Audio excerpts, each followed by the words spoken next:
plein de choses à dire aujourd'hui. Nous allons prendre quelques portions des Écritures. Commençons en Matthieu, le chapitre 28, verset 19 au verset 20. Matthieu 28, 19 à 20.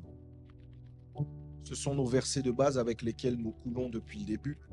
Luc, chapitre 4, 18 à 19. Luc 4, 18 à 19. Matthieu 7, 15 à 20. Matthieu 7, 15 à 20. Et enfin, en lecture prémessagère, nous allons prendre Romains chapitre 10, du verset 13 au verset 14. Romains 10, 13 à 14. Nous commençons en Matthieu chapitre 28, 19 à 20. Nous honorons la merveilleuse parole de Dieu. Je lis au nom de Jésus. La Bible dit « Allez, faites de toutes les nations des disciples, les baptisant au nom du Père, du Fils et du Saint-Esprit, et enseignez-leur à observer tout ce que je vous ai prescrit. Et voici, je suis avec vous tous les jours, jusqu'à la fin du monde. Amen. » Luc 4, 18 à 19. 4, 18 à 19. La Bible dit ceci, « L'Esprit du Seigneur est sur moi, parce qu'il m'a oint pour,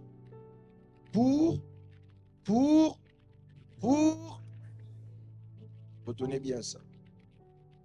Une bonne nouvelle aux pauvres, il m'a envoyé pour guérir ceux qui ont le cœur brisé, pour proclamer aux captifs la délivrance et aux aveugles le recouvrement de la vue, pour renvoyer libres les opprimés, pour publier une année de grâce du Seigneur. Amen. » Matthieu 7, 15 à 20. Matthieu 7, 15 à 20. La Bible dit ceci, « Gardez-vous des faux prophètes. Ils viennent à vous en vêtements de brebis, mais aux deux dents. Ce sont des loups ravisseurs. Vous les reconnaîtrez à leurs fruits. Cueille-t-on des raisins sur des épines ou des figues sur des chardons? Tout bon arbre porte de bons fruits, mais le mauvais arbre porte de mauvais fruits. Un bon arbre ne peut porter de mauvais fruits, ni un mauvais arbre porter de bons fruits. Tout arbre qui ne porte pas de bons fruits est coupé et jeté au feu. C'est donc à leurs fruits que vous les reconnaîtrez. Amen. Romains 10, 13 à 14, je finis ceci, après je commence mon message. Romains 10, 13 à 14, je lis au nom de Jésus. Car quiconque invoquera le nom du Seigneur sera sauvé. Comment donc invoqueront-ils celui en qui ils n'ont pas cru? Et comment croiront-ils en celui dont ils n'ont pas entendu parler? Et comment entendront-ils parler s'il n'y a personne qui prêche? Seigneur, ta parole est bonne, nous la recevons pleine de grâce, au nom de Jésus. Amen. Vous pouvez vous asseoir, merci. La semaine dernière, je nous disais, et c'est le même danger dans lequel je vais continuer du moins aujourd'hui, c'est qu'il y avait plusieurs dangers attachés à l'évangélisation digitale si nous ne la négocions pas de la manière avec laquelle le Seigneur veut que nous puissions travailler. Et j'avais exposé dimanche dernier un danger qui est celui du fait que ce qui doit normalement nous rapprocher de l'Église peut nous en détacher. J'avais exposé plusieurs choses par rapport à la vision de l'Église locale ou alors de l'attachement à l'Église locale et bien d'autres choses, je crois que le Seigneur dans sa grâce nous avait parlé. Et aujourd'hui, parce qu'il me manque le temps vraiment d'entrer en profondeur, mais j'aimerais vraiment brosser encore d'autres facettes de ce danger et rappeler que malheureusement, l'évangélisation digitale a permis plusieurs déroutages qui ont ramené un certain nombre de désordres dans le corps du Christ et dans l'Église de manière générale et même sur les réseaux sociaux de manière générale. Et une de ces nombreuses conséquences que ce désordre a emmené, dont j'aimerais premièrement parler et avec laquelle j'aimerais continuer, c'est l'autoproclamation. Dis à ton voisin l'autoproclamation. Dis-lui bien l'autoproclamation. Aujourd'hui, nous parlons de la chaire virtuelle, du pupitre virtuel, qui sont en fait ces plateformes digitales au travers desquelles nous annonçons l'évangile de Jésus-Christ et nous faisons connaître Jésus aux autres. Mais malheureusement, plusieurs oublient un petit détail.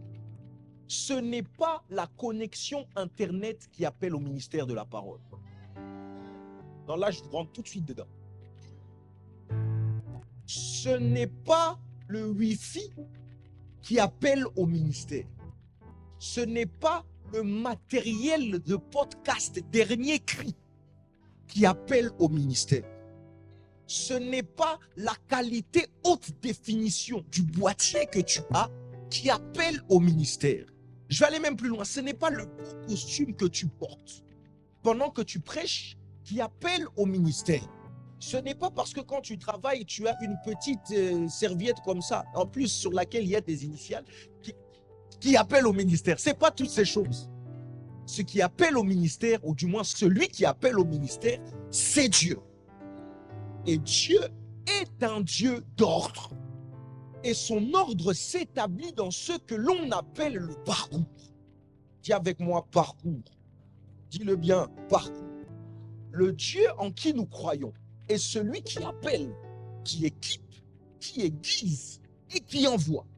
Avant d'être envoyé, toutes ces choses doivent être réunies pour que nous puissions nous trouver effectivement en train de faire la volonté de Dieu attachée à notre appel. Et lorsque quelqu'un se trouve dans le viseur de Dieu par rapport au ministère de la parole, Dieu fait deux choses avec cette personne. Il fait passer cette personne dans deux phases. Premièrement, la phase de la préparation et deuxièmement, la phase de l'exposition. Alléluia. Et vous devez savoir une chose, en tant que chrétien, Christ est notre modèle. C'est à lui que nous voulons ressembler. Et d'ailleurs, cette vérité est un peu plus acceptable lorsque nous rentrons dans la parole de Dieu et que nous sommes enseignés au sujet du fait que tout ce que Dieu attend de nous, il l'a d'abord attendu de Jésus. Je vais vous expliquer ça. Je vais vous expliquer. Dieu attend de nous de donner nos vies afin que plusieurs autres vies soient reconnectées à Dieu. Il a d'abord attendu de Jésus. Jésus a d'abord donné sa vie pour que plusieurs autres vies soient données au Père, passant ainsi de fils unique à fils aîné, créant une famille entière à Dieu. Dieu attend que nous puissions obéir à sa parole et à ses commandements. Il a d'abord attendu de Jésus, dont il a été dit qu'il est allé jusqu'à la mort de la croix pour satisfaire aux exigences du Père. Alléluia.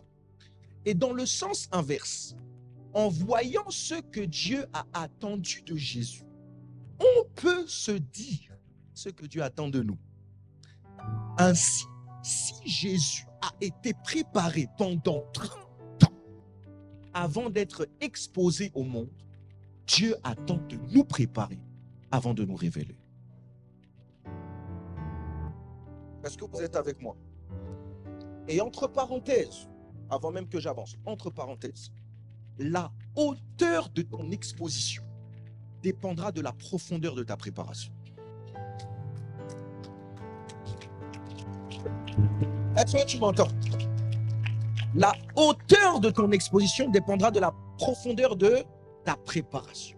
David, tu es appelé à être le berger d'Israël. Mais Dieu n'est pas fou. Il sait qu'il doit d'abord te préparer avant de t'exposer. Voilà pourquoi avant de te donner les brebis d'Israël, il te donnera d'abord les brebis de papa. Et fort de l'école de bergerie de papa, tu recevras tous les enseignements qu'il faut pour être efficace dans la saison de l'exposition. Alléluia. C'est dans l'école de papa que tu feras face à l'ours et à lion pour que lorsque tu te retrouveras dans ta saison d'exposition, que tu puisses avoir la possibilité de terrasser Goliath. Parce qu'en fait, vous savez ce qui tue plusieurs ministres, c'est que Goliath est un inconnu. Goliath ne doit pas être un inconnu.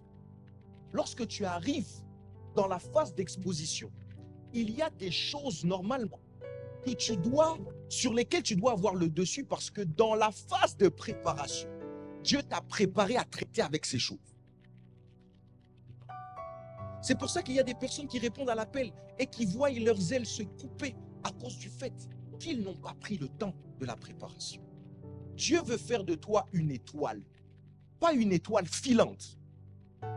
Au jour d'aujourd'hui, plusieurs jeunes brillent, mais ils s'arrêtent de briller très vite. Ils commencent en flèche.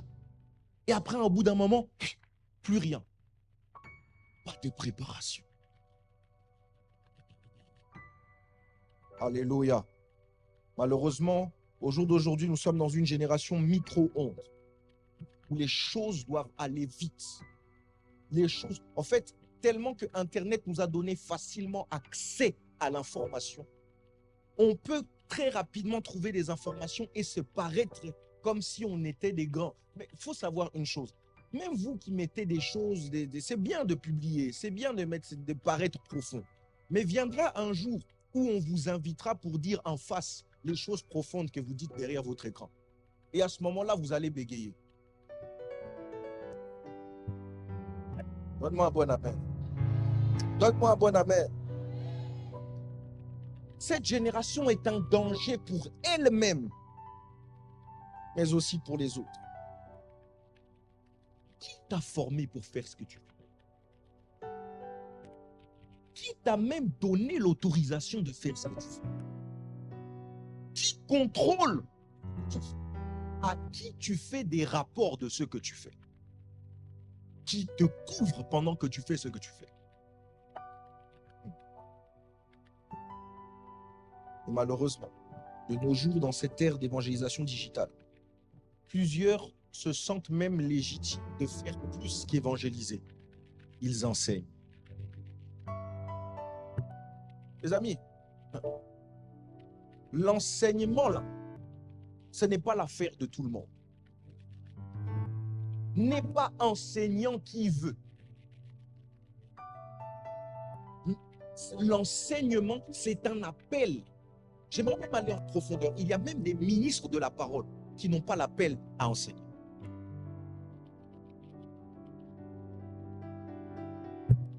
Et les Écritures sont claires à ce sujet. Est-ce qu'on peut prendre Jacques 3.1? Je vais lire, notez ça, moi je vais lire pour vous.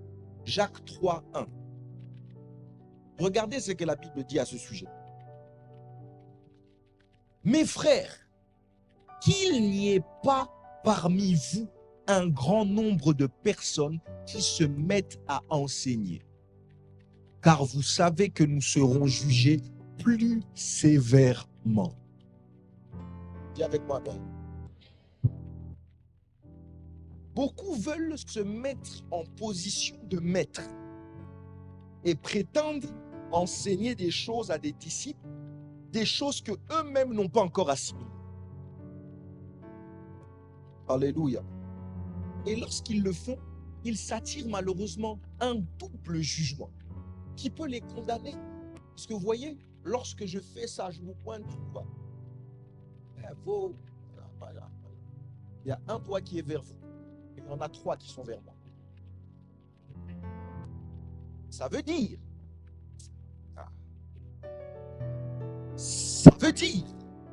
que je serai doublement jugé pour ce que je vous enseigne. Et j'ai tout intérêt à moi-même assimiler ces choses que je vous dis. Sinon, le jugement sera rude. Est-ce que vous m'entendez? Vous m'entendez? Mais aussi, le danger ici, c'est que plusieurs peuvent tuer la foi de plusieurs en enseignant mal ce qui doit être enseigné correctement, premièrement, et deuxièmement, en enseignant quelque chose par la bouche qui n'a pas d'abord rempli le cœur. La Bible dit une chose, elle dit c'est de l'abondance du cœur que la bouche. C'est pour ça que moi que vous voyez ici, je ne me précipite pas à dire par ma bouche un message qui n'est pas d'abord dans mon cœur. Est-ce que vous m'entendez? Parce qu'en fait, lorsque vous prêchez ou vous enseignez, d'abord, vous devez le faire pour vous. Cet enseignement que vous donnez doit d'abord être enseignement pour vous-même. Parce qu'en fait, si votre vie est dissociée de votre message, la vie des autres sera aussi dissociée du message qu'ils entendent. Parce que ces choses sont des choses spirituelles. Et même les résultats auxquels vous vous attendez, vous ne les obtiendrez pas. Alléluia. Parce qu'on ne se cache pas dans ces choses. On ne peut pas prêcher la sanctification et ne pas être dans la sanctification. On ne peut pas faire ça. On ne peut pas. On ne triche pas avec ces choses. Alléluia. Est-ce que vous m'entendez? Vous devez d'abord être convaincu avant d'être convaincant.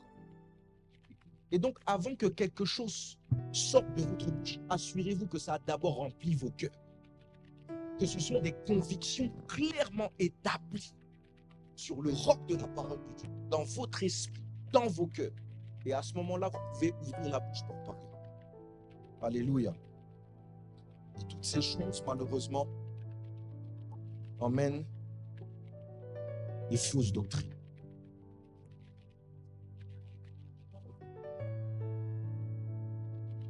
Vu que tout le monde peut tout dire et que personne ne contrôle personne, tout le monde dit ce qu'il veut dire.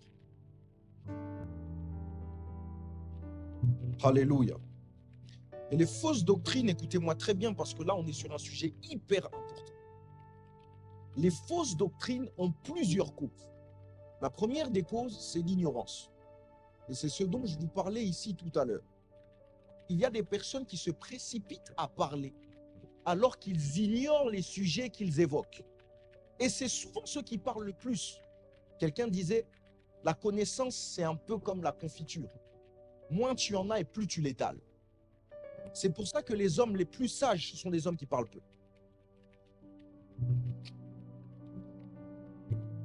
Alléluia. Alléluia. Et donc, par ignorance, il y a des personnes qui viennent d'arriver dans la foi, qui se permettent de corriger des pères, qui ont des années et des années dans la foi, qui connaissent Dieu. Et des fois, quand je regarde, c'est pour ça que maintenant j'ai arrêté de regarder les commentaires, parce que des fois, quand je regarde les commentaires, dans certains de mes messages, je me dis, Seigneur, quand un jour je disais, le Saint-Esprit n'est pas une puissance, le Saint-Esprit est une personne. Et on voit les gens prendre Acte 1, verset 8 dans la version seconde et mettre en écrit, vous recevrez une puissance, le Saint-Esprit survenant sur vous. Mais papa, est-ce que la Bible a été écrite en français? Pourquoi tu peux te baser que sur une seule traduction pour établir une doctrine? Quand on étudie un texte biblique, on l'étudie en long, en large, en puissance. Et dans toutes les autres traductions, on dit, vous recevrez une puissance, celle du Saint-Esprit. Même dans la version Summer, on dit, vous recevrez, le Saint-Esprit viendra sur vous. Vous recevrez sa puissance. Il y a une distinction entre le Saint-Esprit et la puissance du Saint-Esprit. Maintenant, quelqu'un qui est ignorant. Si tu veux acclamer, acclame bien.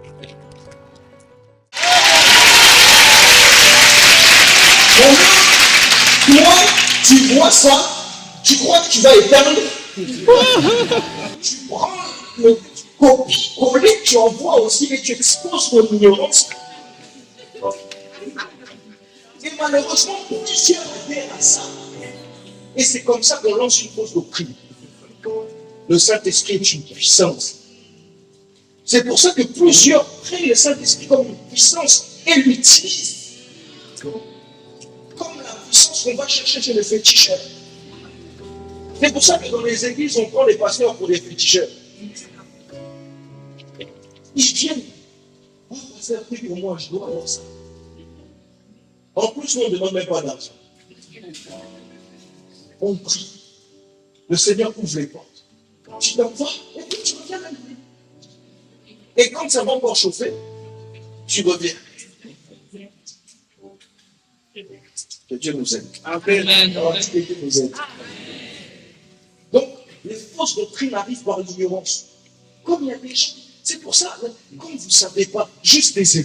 Juste. Oui. Bon, le parler en langue doit être interprété. De quoi il parle? Dans le parler en langue, il y a la prière en langue prophétie en langue. Je vais vous expliquer, je vais enseigner sur ces choses. La Bible dit, celui qui parle en langue s'édifie lui-même. S'édifie, là, c'est oikodomé, comme vous savez. Ça veut dire quoi? Ça veut dire bâtir un édifice, construire un mur. Donc, lorsque nous prions en langue, nous sommes en train d'édifier notre esprit, de donner à notre esprit de prendre de la calme. Alléluia. En revanche, lorsque nous prophétisons en langue, parce que c'est quelque chose qui existe, lorsque nous prophétisons en langue, la prophétie est adressée à quelqu'un. Et donc cette personne a besoin d'être édifiée. Or, il ne peut pas être édifié s'il ne comprend pas. Voilà pourquoi la prophétie en langue doit être traduite pour que la personne à qui est adressé le message comprenne quel est ce message. Parce que lorsque tu pries, tu ne parles pas aux hommes, tu parles à Dieu. Or, Dieu n'a besoin de l'édification de personne.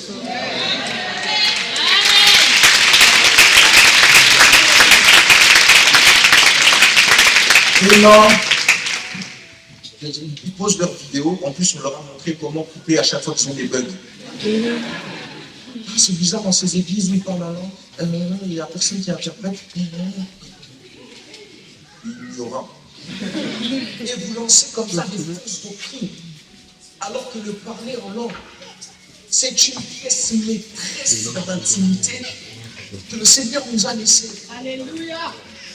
Parce que je vous avais expliqué lorsque j'enseignais que lorsque vous parlez en langue, c'est votre esprit qui parle.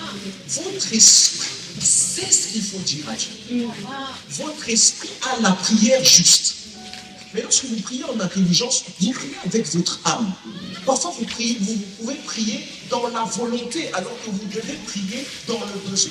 En cherchant à avoir non pas ce que vous voulez, mais ce dont vous avez besoin. Et ça, c'est que votre esprit qui sait. La Bible dit, heureux l'homme qui se confie en l'Éternel, il trouve en son cœur de sa pluralité unité, c'est-à-dire l'esprit. Parce que l'homme est un esprit qui a une âme qui vit dans un corps. Comprenez? Donc, lorsque tu pries en langue et que tu laisses ton esprit parler, tu es toujours juste dans ta prière. Et ce qui est bien, c'est que parfois les mots peuvent manquer. Mais quand tu pries en langue, il n'y a pas de panique. C'est pour ça que c'est un bon moteur pour l'intimité. Les gens se privent de ça, premièrement, et j'ai vu aussi autre chose. Tellement autre chose. Parce que c'est tout ça, c'est ces fausses doctrines-là. Quelqu'un qui dirait, oh non, le jour de la Pentecôte, le miracle qui s'est produit, ils n'ont pas parlé du charabia comme vous parlez. Ils ont parlé des langues.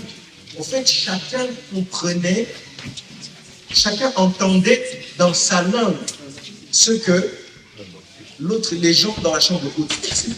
Mais il est là le miracle, il est même dans ce que vous dites.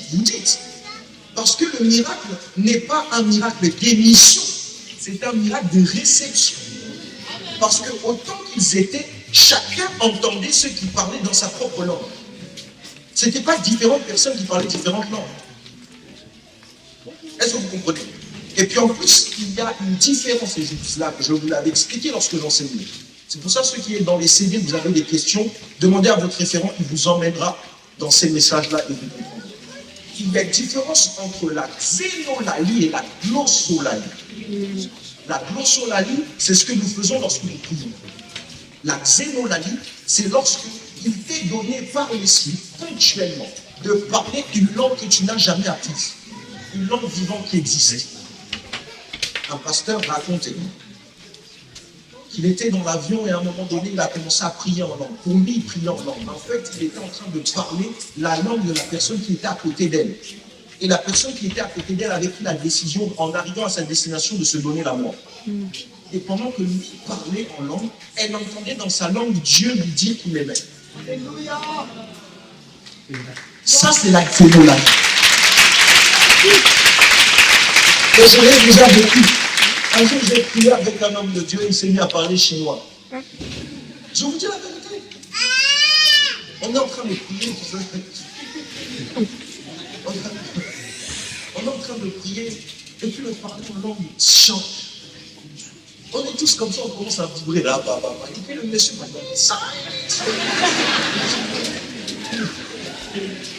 Ça, c'est la xénolise. Amen. Donc, ne confondez pas tout par ignorance. La Bible dit aspirez aux dons les. Je vous l'avais dit, l'apôtre Paul ne peut pas nous enseigner à aspirer à quelque chose qui n'a pas été rendu disponible pour nous. Voilà pourquoi tous ceux et celles qui parlent le Saint-Esprit veulent prophétiser pour prophétiser. Tous ceux et celles qui parlent le Saint-Esprit veulent parler en langue, parleront en langue. Tous ceux et celles qui parlent le Saint-Esprit veulent avoir des paroles de connaissance, auront des paroles de connaissance. Parce que ce sont des choses que Dieu a rendues disponibles par son Esprit. Et vous êtes trompés parce qu'on dit qu'il a été donné aux uns et aux autres. Qui vous dit que vous ne pouvez pas être les uns et les autres? Mon Dieu. Donc l'ignorance. Deuxième cause des fausses doctrines, les démons. Et c'est à ce moment-là que vous devez savoir que nous sommes dans une ère très dangereuse. 1 Timothée 4, 1 à 2. 1 Timothée 4, 1 à 2. La Bible dit, mais l'Esprit dit expressément que dans les derniers temps, quelques-uns abandonneront la foi pour s'attacher à des esprits séducteurs et à des doctrines de démons par l'hypocrisie de faux docteurs portant la marque de la flétrissure dans leur propre vie. Au jour d'aujourd'hui, il y a certains enseignements, vous entendez ça, vous avez l'impression que c'est des enseignements normaux. Ce sont des enseignements de démons. Quand on vous parle de cordon d'argent, on vous parle avec un langage chrétien. On est en train simplement de vous présenter les voyages astraux. J'ai vu même un jour, je suis tombé sur TikTok sur quelqu'un qui était chrétien et qui enseignait la magie christique. Il était en train de prouver que Jésus était un magicien.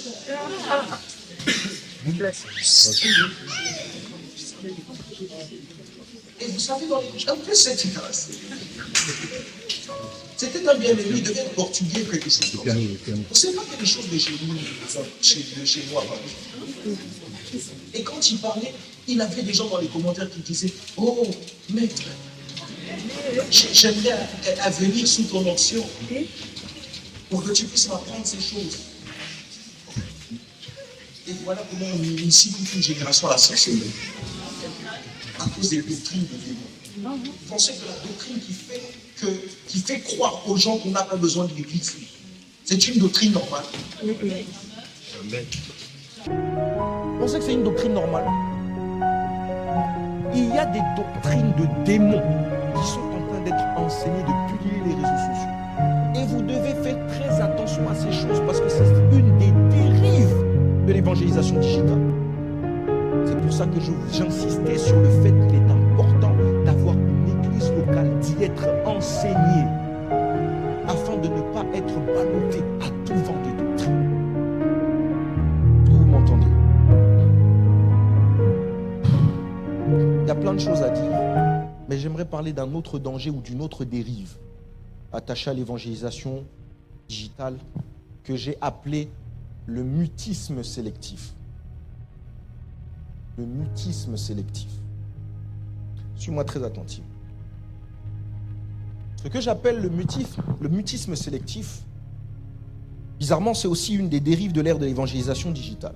En fait, il s'agit de se défendre de parler lorsqu'il faut parler. Parce qu'il y a plusieurs personnes qui partagent un avis contraire au mien. Alléluia. Et pourquoi est-ce que le mutisme sélectif dont je parle est dangereux? Pour la simple et bonne raison que le muet donne de la voix à la voix du bavard. Celui qui ne parle pas met du volume à la voix de celui qui parle. Et c'est ce dans quoi nous sommes actuellement.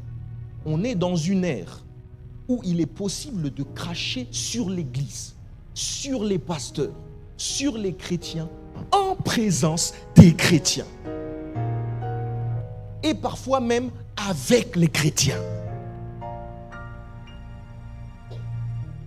En ce moment, plusieurs disent avoir vécu des expériences malheureuses dans le contexte ecclésiastique et prennent la parole. Malheureusement, elles sont de plus en plus nombreuses, ces personnes qui prennent la parole. Tout en reconnaissant que le mal est entré dans l'Église et que les serviteurs de Dieu, du moins certains, ne respectent pas la parole de Dieu et ne marchent pas selon les principes établis par la parole de Dieu. Il est vrai qu'il y a des âmes qui sont abusées, des brebis qui sont abusées. Il est vrai, ces choses existent. Elles existent.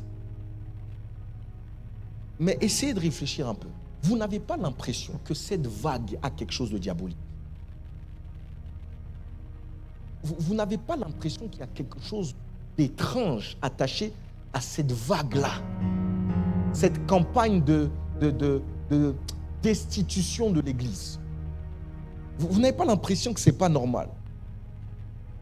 Parce qu'il y a des personnes qui se disent, oui, Dieu est en train de les exposer. Dieu est en train de quoi? Les œuvres de la lumière conduisent à la lumière. Les œuvres de la lumière ne conduisent pas dans les ténèbres. Et si ce mouvement est initié par Dieu, il doit rapprocher de Dieu et non pas éloigner de Dieu.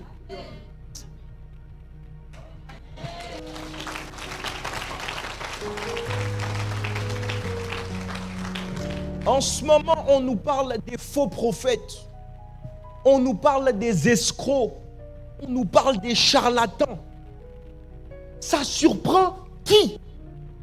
Dieu ne nous avait pas prévenus sur ces choses. Dieu n'avait pas parlé de ces choses. D'où vient cet affolement, si ce n'est pas de l'enfer? Les chrétiens qui connaissent la parole de Dieu ne sont pas surpris par les événements. Lorsque Covid arrive, vous croyez que nous sommes surpris? La parole de Dieu parle de ces choses. Ainsi, lorsque un homme de Dieu ou alors un charlatan mal intentionné fait des choses contraires à la parole de Dieu, ça étonne les chrétiens. Alléluia. D'où vient cet affolement?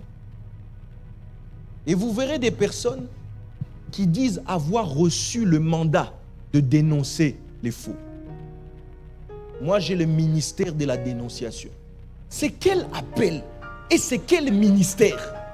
Ah, donne-moi un bon amen. Donne-moi un amen profond. Donne-moi un amen vibrant. Donne-moi un amen prolongé. Un amen sec. Jésus est venu pour annoncer et non pas pour dénoncer. Vous comprenez? Lorsque Noé est arrivé, il n'a pas fait la promotion du déluge. Il a fait la promotion de l'arche. On ne met pas de l'emphase sur le problème. On présente la solution.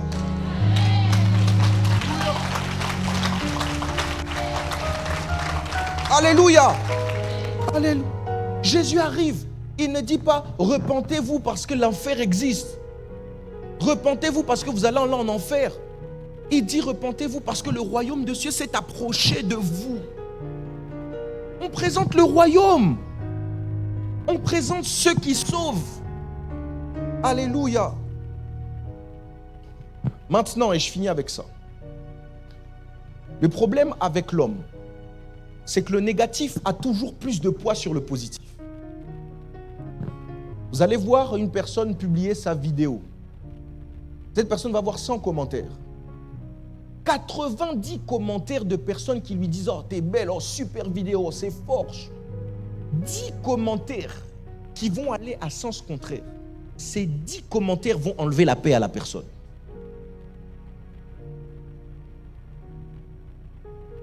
Alléluia. Alléluia.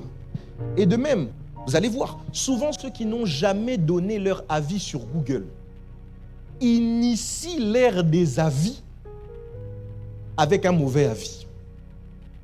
Vous allez voir, Et moi, je ne mets jamais des avis dans ma... Mais là, franchement, c'était catastrophique.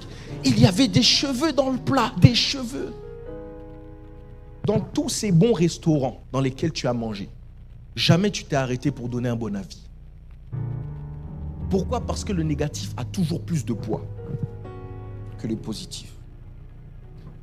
De même ici à l'église, on ne dit pas quand tout va bien. On ouvre la bouche que quand ça va mal. Dans tout ceci, dans tout ce qui se passe, parce qu'il y a des abus, il y a tout ça, on est au courant, ça existe.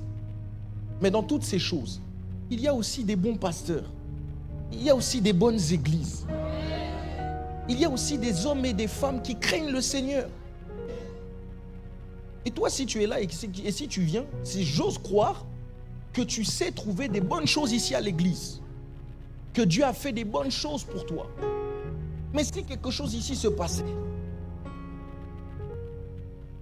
je vais raconter ce que j'ai vécu à l'église Nouveau Souffle. J'étais très choqué. On ne m'a pas dit bonjour. Mais à aucun moment on voit des chrétiens dire « J'étais au bord du suicide » et par les prières de l'église Nouveau Souffle.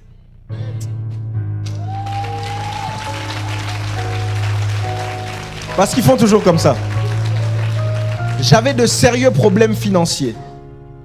Et un jour, des bien-aimés ou alors même le pasteur m'ont soutenu. Ils ont fait les courses pour moi. Ils m'ont fait des virements.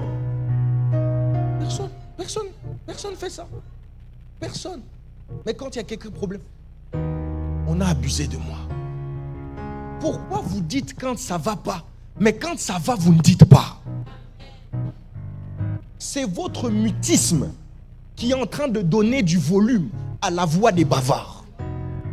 Comment les gens auront un intérêt à venir à l'église si ceux qui viennent à l'église ne disent pas le bien qu'ils viennent trouver à l'église?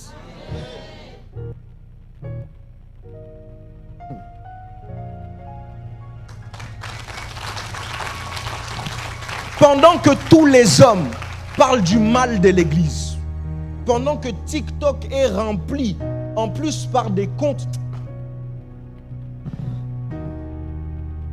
En plus, la plupart des personnes qui font de ces choses leur combat, pour la plupart d'entre elles, ce sont des apostates.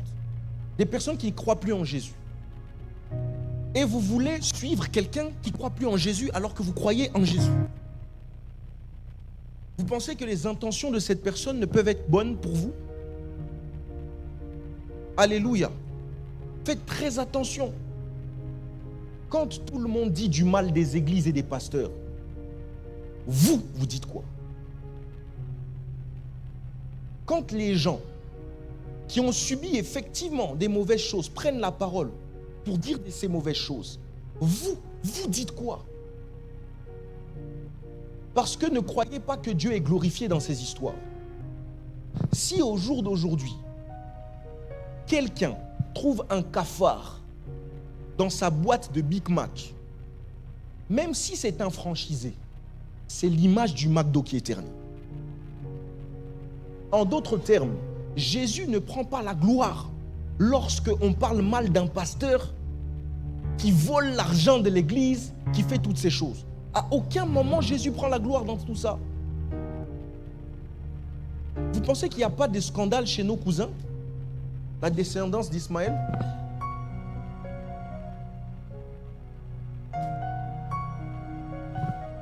Vous pensez qu'il n'y a pas de scandale? Je suis tombé un jour sur un journal du Parisien qui disait qu'il y avait un de leurs conducteurs spirituels et c'est la première fois, je ne savais pas que ça existait ces choses. Il collectait l'argent pour la construction d'une mosquée. Il est parti avec cet argent, il a disparu. À la mosquée de Pantin ou d'Aubervilliers. Vous avez déjà entendu ça? Certains ont entendu ça, mais la plupart n'ont pas entendu. Pourquoi? Parce que ces gens-là ne vont pas sur les réseaux et dire non, machin. Pourquoi? Parce que c'est leur foi qui est ternie. C'est l'étendard de ce en quoi ils croient qui est terni. C'est votre honte à vous. Si votre frère tue quelqu'un, votre frère biologique, s'il tue quelqu'un, est-ce que vous allez aller sur Internet pour dire « Mon frère a tué » ? Honnêtement, est-ce que vous allez faire ça? Est-ce que pour autant vous approuvez le meurtre?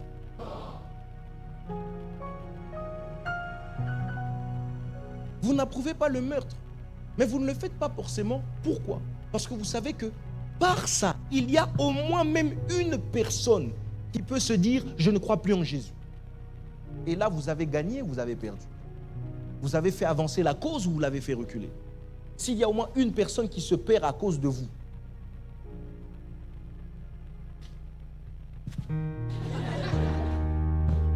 que Dieu nous aide.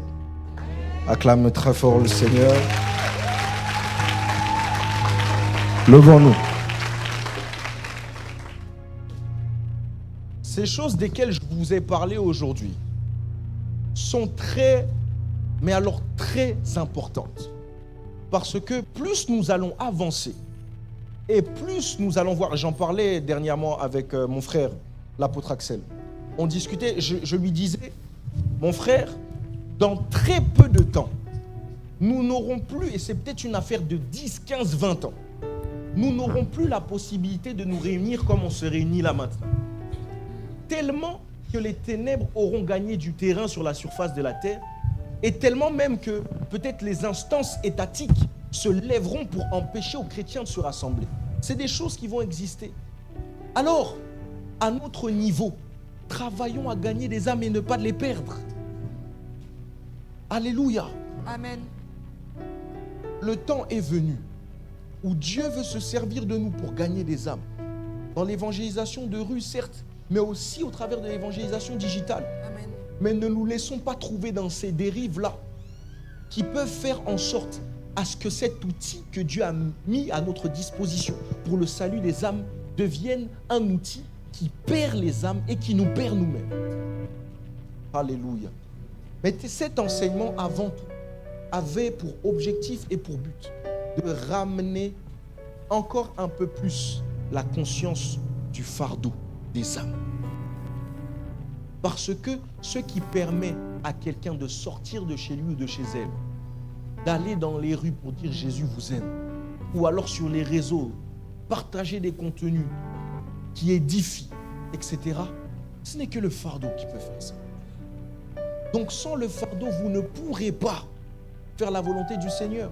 Or, ce n'est pas quelque chose qui est lié à une envie ou un sentiment. C'est un ordre que nous avons reçu de Dieu. Allez et faites de toutes les nations les disciples. Pas aller si vous voulez.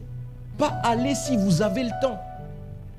Pas aller si les circonstances le permettent, si le mood va avec.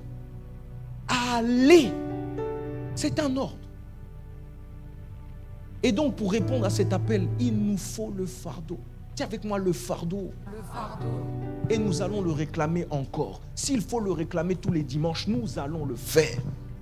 Mais il y a une chose que Dieu m'a promis. C'est que lorsque Dieu va envoyer le fardeau aujourd'hui, il va aussi l'envoyer avec sa puissance. Amen. Je n'aime pas comment tu dis amen. Amen. Je dis lorsque Dieu envoie le fardeau aujourd'hui, il l'envoie aussi avec sa puissance. Dieu est en train d'inaugurer l'ère où il permettra à l'Église de solutionner les cas que les médecins même n'arrivent pas à solutionner. Amen. Parce que Christ est la solution. Amen. Et cette solution-là va être manifeste en cette saison et par l'Église, par les chrétiens que nous sommes. Des personnes à qui tout le monde a parlé dans la famille. Des cas perdus. Par vous, ils seront retrouvés. Amen. Et ramenés. Des personnes qui n'avaient plus d'avenir, sur qui on ne pouvait pas miser, à qui on avait même arrêté de présenter Christ, à cause de la puissance qui vient accompagner le fardeau. Amen. Dieu va faire en sorte à ce que ce qui n'a pas encore été rendu possible soit rendu possible par vous. Amen. Si j'étais toi, je commencerais à prier et à demander le fardeau.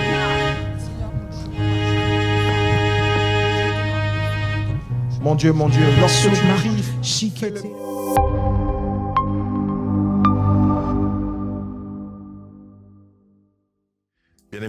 Shalom. Nous avons récemment présenté la vision de notre assemblée et nous sommes dans la joie de constater l'engouement des saints à son exposition. Nous nous voulons en église locale et non pas en église bocale.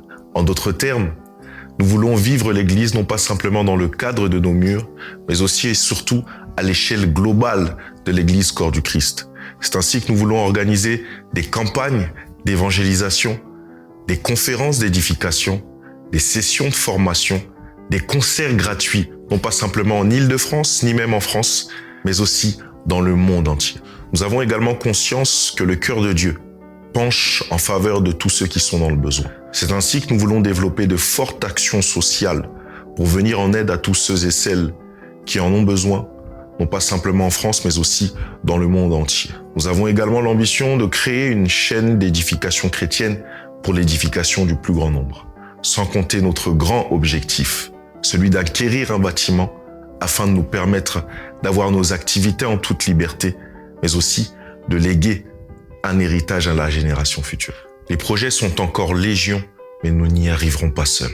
Nous avons conscience qu'ensemble, les peines sont divisées et les effets sont multipliés. C'est ainsi que j'aimerais m'adresser à tous ceux et celles qui veulent donner à Dieu une raison de se souvenir non pas simplement d'eux, mais aussi de toute leur descendance, en devenant partenaire de notre ministère. Vous voulez donner ponctuellement ou alors mensuellement? Rendez-vous sur notre site internet. Aidez-nous à réaliser les rêves de Dieu pour l'humanité. Merci à tous.